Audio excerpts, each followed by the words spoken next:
So, this is what it comes down to, friends. A day without a woman. As we know, this is a continuation of the Day Without an Immigrant, which actually goes back to the Bush era. I was unaware of that. If you guys saw the articles, a lot were going around instant karma. People did this Day Without an Immigrant thing as a protest to Trump, and these people got fired. And the funny thing is, you had these immigrants afterwards who got fired try to say, well, they didn't give us an opportunity. They didn't give us an opportunity to explain ourselves. Your opportunity was the job. The idea that your employer is supposed to even... let me put it like this. At my jobs, politics are whispered. They're only discussed if it is just me and my boss. And never in mixed company, and it's never really anything other than us just being like, you see this in the news? Yeah, people are going too far with it. Or, I mean, it's even, like my boss, she's one to say, she won't get too wrapped up in things like politics because she has faith in God and that there's a bigger picture above all of this. And, so, I mean, we just sort of look at it and we feel bad for these people. And it's so funny because I work for a woman who is independent, has her own business, and I actually, the day before this, I went to my boss and I said, so you hear about tomorrow? These women are doing this, this, and that. Hopefully we're busy because we're a female-owned local small business. Unfortunately, we're not very busy, which sucked, but my boss, who I respect and admire greatly, she's an amazing woman, amazing person. I am completely in love with the business ideas she has come up with. So she is everything that these feminists would describe as female empowerment and everything like that. And the funny thing is, though, is she doesn't carry their politics. I mentioned talking to a mutual friend to her, and I said, this person will sit there and tell me in the same breath, men and women are completely equal. There's no differences between men and women. Men and women are equal. But if a man is born with a woman's brain, then he's transgender and really a woman. They were born in the wrong body. So even though they're completely the same, you can be born with the other one's brain somehow. And I would just say, I don't know how this makes sense to any of them. You're holding two contradictory thoughts, and as long as you're not having to hold them at the same time, you think it's sociopathic. It's just whatever it is at the moment, whatever works right now, go with it. And her response was, there was a best-selling book, Men Are From Mars, Women Are From Venus. There's like an industry built upon explaining the gender differences to people and helping, especially through relationships and marriage counseling and things like that, which, that's sort of, I've started to kind of take that approach with things where, someone will say there is or there isn't something or this, and that. And then if you can kind of point to an industry built around it, sort of proof it's there. Or at least people are making lots of money convincing you it's there. Anyway, so today, women did this, and I'm trying to remember what Jack said in the interview. There was a really good quote of his, and I tried to just pull it up, and I couldn't find it. I don't remember if it was feminism is women trying to claw back their humanity, or what. But all I could think with this, and I found articles that support my view, and it's really odd because they were like the first articles I came across, and I was expecting to just find a bunch of, circle jerk, fucking everyone patting each other on the backs, I fucking rub my clit in protest nonsense. And I didn't. I actually found a bunch of articles that I thought really explained the way I view this. My view of this is an admission that feminism has failed. And, you know, we used to have, remember as the Titanic went down, women and children first. Women and children used to be special, used to be, you know, revered. We had to protect them. Men were sort of expendable. You know, that's why we would send them off to war. And for some reason, women were convinced that they wanted to give up their special privileged position to be expendable. And that the children should sort of be thrown into this industrial person-building factory we call school, which, you know, Prussian kindergarten, it's very much built around the Industrial Revolution, the economy, assembly line, sort of weird soldier boot camp, prison assembly line, all rolled into one. Sex education, health education, death education, drug education, you know, the social engineering aspects of it. So we just sort of... Women used to be something really special. And they decided they didn't want to be special anymore, and that they thought they could be special by being equal. None of it makes any sense at any point. And that's why I'm really having a hard time grasping how people fall for this shit. I mean, I guess I fell for it for like 25 some odd years. But it really is just, you know, they've said, I forget the exact thing, where if like men went on strike for a day or so, I forget whether it's like it would take weeks or months or years or what, but the world would go to shit. And women can all take a day off because they've wanted to be equal, so they're equal and expendable, so have at it. It doesn't matter. You're not special anymore. You used to be. You didn't want to be anymore. And instead of each woman being the creator and the nurturer of her family, well, now they just manage their kids. I mean, it's really, you know,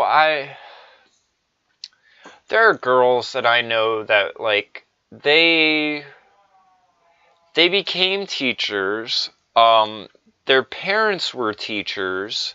I don't know what the younger part of their life was like, but at some points I would sort of see where the mother's a teacher, but she doesn't teach her own kids. She manages them, where she's, you know, running them over to this place or to crew in the morning or their sports match or, you know, again, things we expect the mother to do. That's why the wage gap exists. They earn less.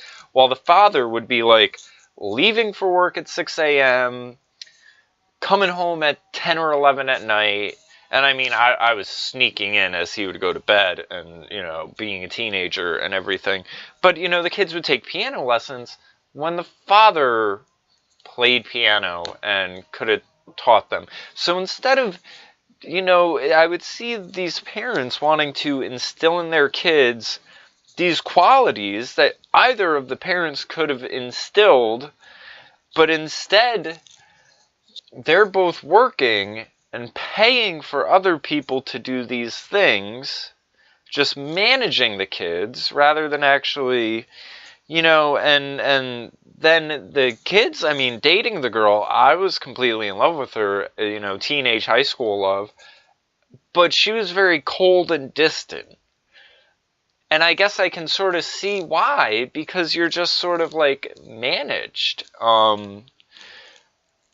A Jewish family, I don't know if that makes a bit of difference to anyone, but it was just, I just thought it was very odd, where it just sort of seemed like the family was being managed rather than being like a family.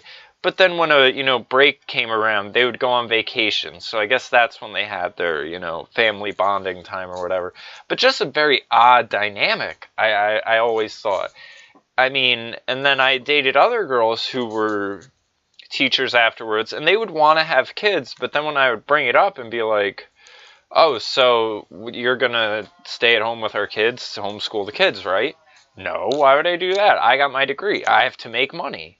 And I'd say, okay, so am I, the non-teacher, supposed to homeschool the kids? No, well, the kids would go to school. No, sorry, I don't want my kids going to school. And you know, it's funny, I want to do a video. The Milo incident with the pedophile remarks really got me thinking about how much of this whole idea of statutory rape and everything like that is a post-feminism, post-sexual revolution. Like, because now, if it, you know, it's all it's based around is sex. So it's like, I do wish there was a window where, let me put it like this. If you had relationships where you knew people weren't going to have sex until after they were married, if chastity was still a thing, then I would say I have no problem with a 24, 25-year-old guy seriously pursuing, and not serious in a sexual manner, but serious as in wanting a lifelong future together with a 16 or 17-year-old girl. And the reason why is because of this whole push towards everyone needs college, everyone needs an education, everyone needs this, and that. Because I see these articles like from the UK where it'll say, you know, 60% of women wish they could just be housewives. This amount of people wish they could, but it's not economically feasible. Probably because of their college loans. So I just sort of wish there was a way you could have men, as they've, you know, just gotten their degrees, getting their life together, so they could go to these young girls when they're at their peak as far as childbearing years. And remember, people used to get married a lot younger. Probably because you were probably going to die a lot younger too. But you see what I'm getting at, where it's like, I'd like for the men to be able to go to them and say, listen, I'm at this point, I'm squared away, I'm about to get a house, I have my career, I just got my degree, you know, this, and that. You can go to school, get in all this debt, and then have to work. Or you can work a part-time job as a secretary or something that, you know, is entry level, a couple hours here and there, so you can have, you know, money for your own and this, and that. And just be a mom and a wife. And, you know, it's one of the things where I started looking at things where I was like, you know, this whole consent, everything, it's based around the sex aspect of it. But people used to get married younger. People used to have kids younger. They used to start families together. They used to not get divorced. How do we go back to that? And I think because, again, you're talking about the idea of maybe a 25-year-old man trying to pursue and start a life with a 16 or 17-year-old girl, I think from where we currently stand in this disgusting culture of debauchery, I think it looks extremely far-fetched and, you know, outlandish to people, and that there has to be this creepy aspect. But again, if we were to say, okay, you know, these two are going to be, you know, like this, a year from now, like they're dating now, the most they'll do is kiss, then, you know, like it sort of makes me wonder, could a 30-year-old date a 14-year-old if they didn't have sex? Is the sex the only illegal part of it? I wonder. So anyway, maybe I'll do a whole video getting into all that, because again, I think if we want to go back to people starting families in their early 20s, then we're going to end up in that gray area eventually. But as far as, you know, telling women, oh, focus on yourself, have a career, ride the cock carousel, this, and that, like, you're telling girls things that are just not going to work. I mean, I know, let me put it like this. I know a handful of guys who've said, if I were to seriously be with a girl, like, long-term, this, and that, the most amount of guys I would want her to have been with maybe 3. But 3 is pushing it. They don't want a girl who's a bucket or a thought or whatever. Maybe 3. But I know girls who, I mean, they're at 3 or 4 or 5 by the time they're done with college. And they're just going to keep on racking them up until they hit 30, and then they're like, oh shit, things only go downhill for me from here. I better get serious about it. And now you've been around the block so much that guys are just like, whatever, I don't want anything with you. What do you have to offer me? I mean, that's the reality of it. We'll get more into that with this one article. So anyway, I got a fucking alfalfa sprout in between my teeth. Sorry, everyone. Day Without Men. Today is a highly publicized day without immigrants to protest closing our borders to terrorist exporting nations and deporting illegal aliens. Next month, some women plan a day without women. So far today, a few upscale restaurants in liberal cities closed, but Tudor's is open, so I don't care. To be sure, hospitals, colleges, computer tech companies, and other important industries could suffer if their immigrant employees stayed home, but most of the people from other countries who work here are responsible people.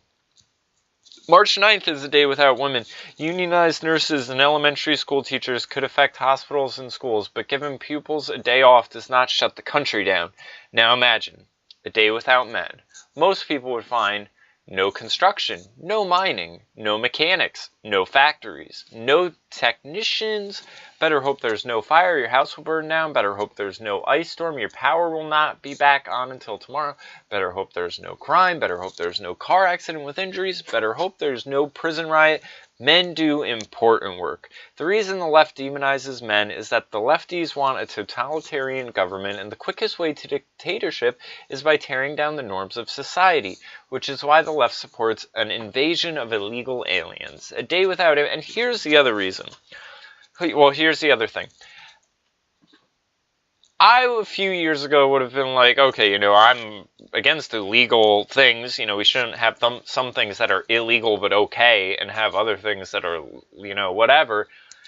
But I would say this is an invasion because I'm going to get into the articles about Iron Fist and stuff. And there's, these articles where they go on and say, people wanted Iron Fist played by an Asian person, but that doesn't fit the storyline of it being a white guy in an Asian country and him being the outsider. But you could have him be anything but white, and it would still achieve the same effect.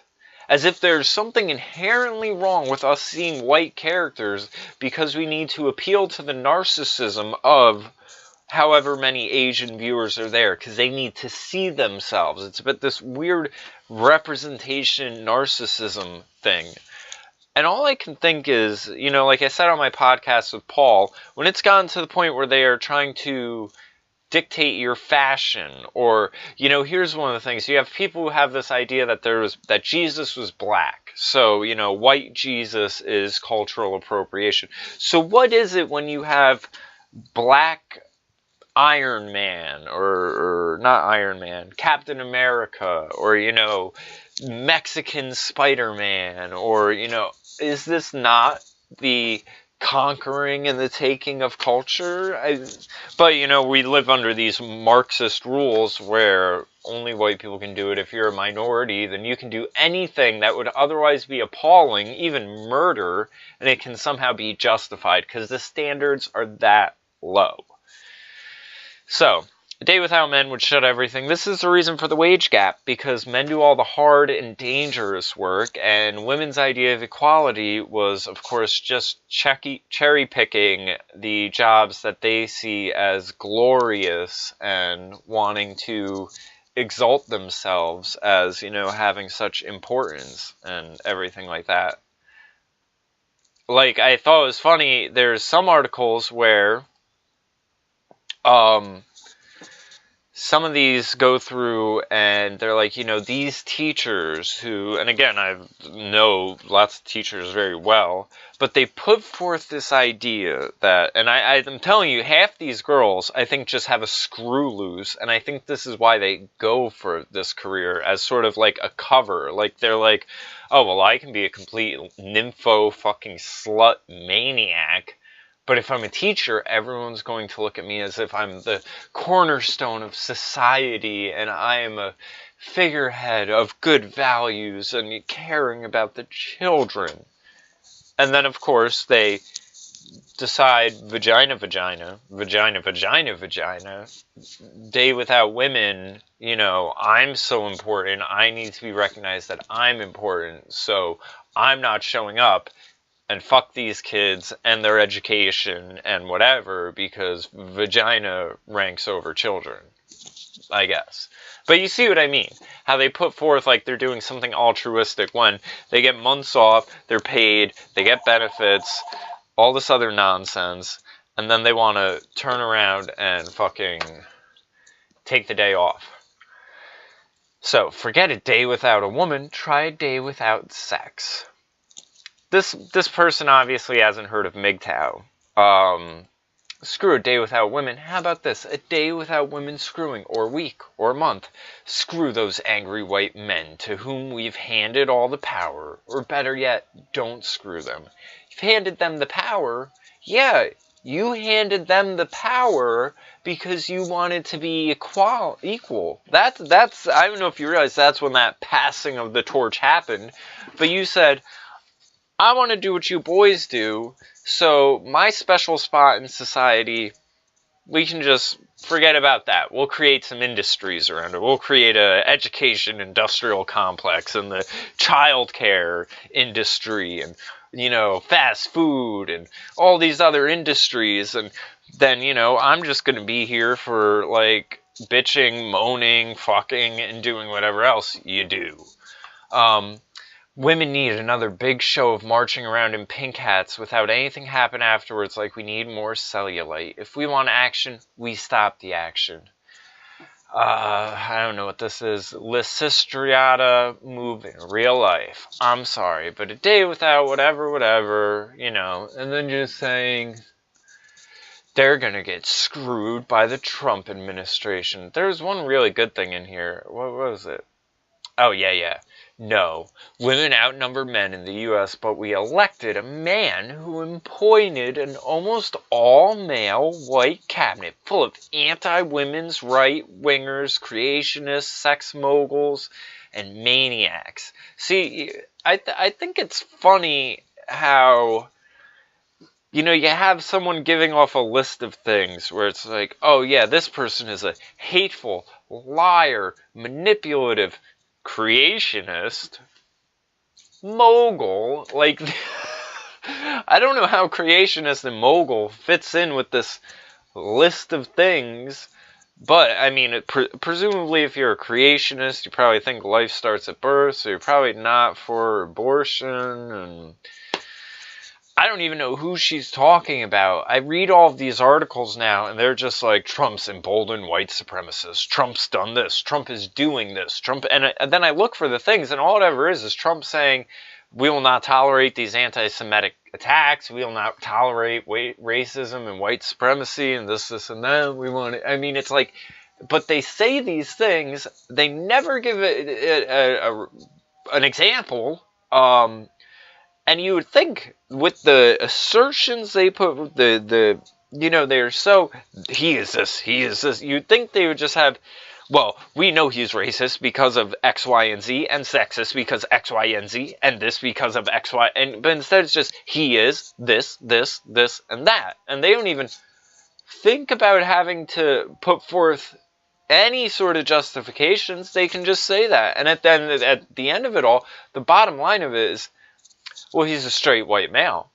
So, of course, he's a anti-woman, misogynist, sexist, maniac, creationist. Oh, Republican. So, of course he is. Of course. What do you think Republicans are something besides that? I mean, that's the mindset. I remember, I was thinking about this the other day. When Obama first ran, and I had a friend of mine who was going to vote for John McCain, and just said, you know, McCain's been around, he's a war hero, you know, this, and that, and I was like, oh, but Obama, how could you not be in love with Obama? Look at him, he's black. He's black, and he's cool. Like, so, Obama. And I legitimately couldn't understand it. And I would look at my friend and I'd be like, well, I know he's not racist. So, why would he support McCain? Like, and I just could, that was the things I was trying to square away, where I just, it didn't make any sense to me, because that's how the extent of my knowledge of this stuff was at that point. I thought, well, you're only a Republican if you're a racist who hates minorities and doesn't like women, and, you know, I didn't know that Republicans gave black civil rights and women's the right to vote, and, you know, every other progressive step in society actually came from Republicans and not progressives. But you know, so these people, I'm sure, are operating in that same way. So she thinks they should be like Iroquois women. I'll tell you what, I wish some women would try this, because it's not going to last long. I can guarantee you that. Let's face it, ever since Roe v. Wade 43 years ago, men in power and the men who keep them there have played us like cheap guitars by threatening to take away the one right they gave us. And women fell for it every time instead of demanding the next step, an equal rights amendment. No, we don't have equal rights under the law because we've been too busy acting like a massive wimpy whiners. What is she talking about? You don't have equal rights. It is illegal to discriminate against you. What? Can you not vote? Do you not have freedom of speech? Can you not have private property? In fact, you can kill babies. Oh, that's just the one right we've been allowed to have. We're allowed to kill babies, and that's you being played like a cheap guitar. And that's one of the other things that really bothers me about the whole abortion thing, is that it's nothing to them at this point. Oh, well, that's just one of our rights. There's such an entitlement. You are so entitled to kill and murder infants that it's nothing to you.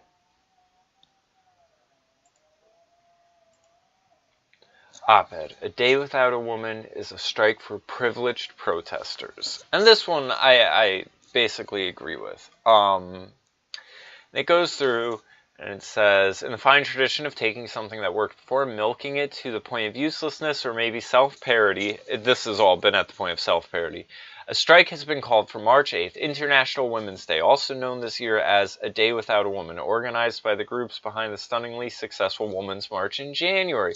Oh, so it's organized by a bunch of terrorists. Glad we got that out there. And if you don't believe me, check that. You couldn't make up this shit. These are all like pro-Sharia law women who have been arrested as being a part of Hamas and all sorts of nonsense. I mean, I thought it was so funny. We have this family friend that's an older Jewish woman, and my mom told me that she went to the Women's March, and it was like this onion of funny, where it's just like, oh, so what? Did she support Obama giving Jerusalem to the Muslims? Is that why she went and took part in a march organized by people who fucking presumably hate Jews? If they're part of Hamas and, you know, everything else, then fuck the Jews. What were you protesting? Equality? Oh, because if a woman talks shit to Trump, Trump's gonna talk some shit back? Oh, so you're protesting equality now. You say you want it, and then when it pans out, that's the other thing. They don't get that. Oh, you want to be equal? Okay, well now we'll treat you like one of the guys. And then it's, you can't talk to a woman like that. What do you mean, talk to a woman? I'm talking to you like an equal, bitch. You threw that respect and all of that out the window. Oh, what else does equality look like? Oh, well, how about when I go onto YouTube and it's like Women's Day, International Women's Day, Laverne Cox, which is hysterical because it's a tranny, so Laverne's cock, Women's Day. Oh, what else does Women's Day look like? 52-0. Transgender wrestler kid fucking 52 girls getting beat by a chick on steroids, 'cause equality. Is that what you wanted? Black eyes and being called a nasty woman and a bitch? That was the equality. That was the deal. You wanted to be one of the boys. And now you realize you're not one, and you don't want it, and you think if you just keep asking for more of what caused the problem, I don't know, that you'll eventually just drown in it and be subsumed? I don't get any of it. And this is why, if someone were to go to me and be like, oh, yeah, I'm woman withholding your sex, this, and that, I would just be like, you're crazy. Bye. Go on, get out of here. Like, I mean, a friend of mine thought it was funny, even my last ex, coming to me, can we be friends? No, why would we be? Because we care about each other. What one of your exes are you friends with? None of them. So why would we be? Because we're different. Not if we're broken up, then we'll be like, we'll be exes, and then we won't be different. Like, it's just, these women are so nuts. And my last ex, it was like a Machiavellian thing where it was like, I need to make this so bad that this crazy broad never comes anywhere near me again. So anyway, they go on to explain whatever, you can have fun. This chick likes a sledgehammer. But I'm crawling out of my hole this week, blunt instrument in hand, for a few words about this day without a woman. I highly doubt that anyone anywhere can or will join this party, because it's really going to be a day without privileged women.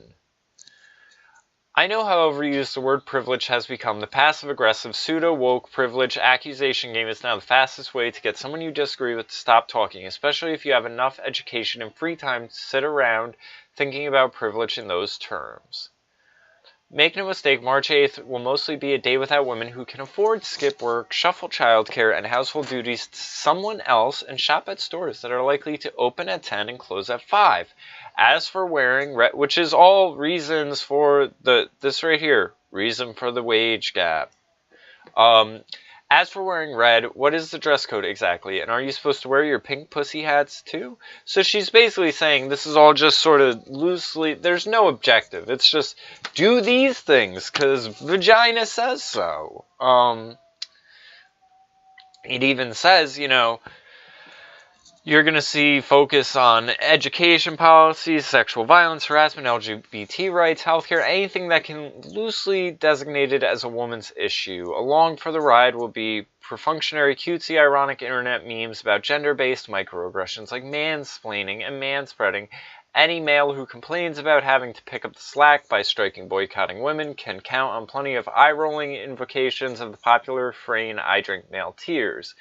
Meanwhile, for the millions of women who have no choice but to show up and meet their responsibilities, it will be business as usual, which, when you stop to think about it, is kind of the point, isn't it?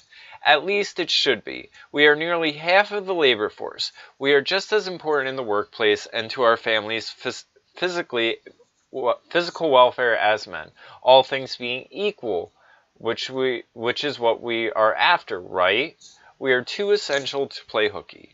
That's why the idea that women should take off for a day en masse to make a political point is both self-defeating and vaguely insulting. It's meant to highlight how crucial we are. And now, this part of it's her wishful thinking. But it's because, I can tell you, it's now 6 o'clock and the world didn't catch fire. But its very premise also suggests the opposite. Women are expendable. That's what we learned today, and that's what you wanted. You wanted equality. A day without a woman plays into the idea that we entered the workforce not to support ourselves and our families, but to combat boredom or to boost our self-esteem. For all but a very few affluent women, that's never been the case. And for all but the most affluent classes March 8th will likely be a day like any other day, except maybe for some serious color clashing with those red clothes paired with those pink hats, in which case maybe everyone should stay home. And that was in the LA Times. And you now have Yahoo and other outlets kind of reposting that. But yeah, that's pretty much my take on the Day Without Women thing. It's self-defeating, it shows the failures of feminism, and you're expendable. Welcome to equality.